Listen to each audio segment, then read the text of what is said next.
1 million lives lost in the U.S. during this COVID pandemic, and the real death toll could be higher. In the world's #1 economy and the so-called shining beacon of hope, why do ordinary people perish with little to no protection? Why haven't the country's safety protocols worked? Why is the healthcare industry booming while people suffer?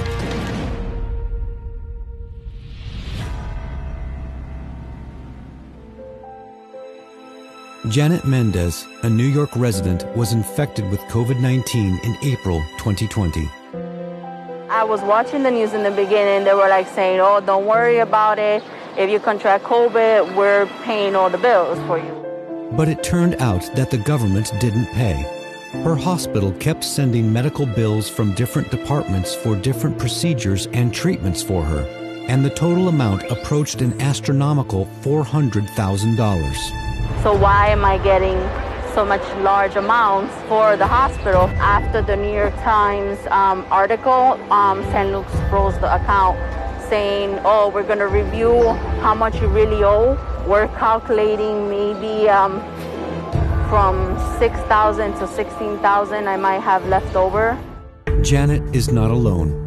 The Medical Billing Advocates of America found that 90% of hospital bills contain at least a minor error. The healthcare system, it's not made for the people. It's not made to keep you healthy. It's not made to help you in any way. It's certainly not made to help you pay your bills, right? It's a for-profit system. Hospitals operate on a for-profit basis.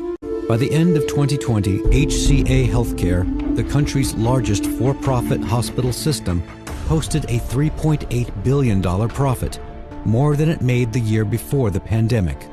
And others are getting a slice of the action. Tenet Healthcare, a multinational healthcare services company, made almost $400 million in profit. The University of Pittsburgh Medical Center and the Mayo Clinic also raked in hundreds of millions. It's a gold mine and a cash cow for other healthcare-related industries as well. As employer-sponsored health insurance is exempt from income taxation, 9 out of 10 privately insured Americans are covered by plans purchased by their employers. But as shown in Michael Moore's documentary Sicko, people have to ask whether the scheme is good for employees. Being that I'm an employee here, my medicine is for free, so that's why I gotta keep working until I die.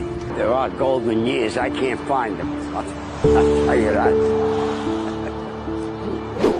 And for those who have been laid off, not only did they lose their jobs, but they no longer have a social safety net. In 2010, the Affordable Care Act, also known as Obamacare, was signed into law, introducing significant reforms to healthcare policy. 5 years later, almost 90% of American adults had access to healthcare. More and more people can afford to see a doctor. But when the have-nots gain, the haves lose. The United Health Group, the world's largest healthcare company by revenue, reported a $425 million shortfall from health plans sold on the Affordable Care Act's marketplaces in 2015. 2 years later, in 2017, the first executive order Donald Trump issued after taking office was to repeal Obamacare. Shortly afterwards, many insurance companies such as United Health Group withdrew from the plan. Healthcare coverage dropped, setting the wheels in motion when COVID-19 struck 3 years later. Some 14% of Americans didn't seek treatment because they couldn't afford medical care. That is basically consistent with the proportion of people without medical insurance. Insurance companies are not alone in holding back healthcare reform in the U.S. There are, in fact, so many vested interests that the plight of ordinary people takes second place, if any.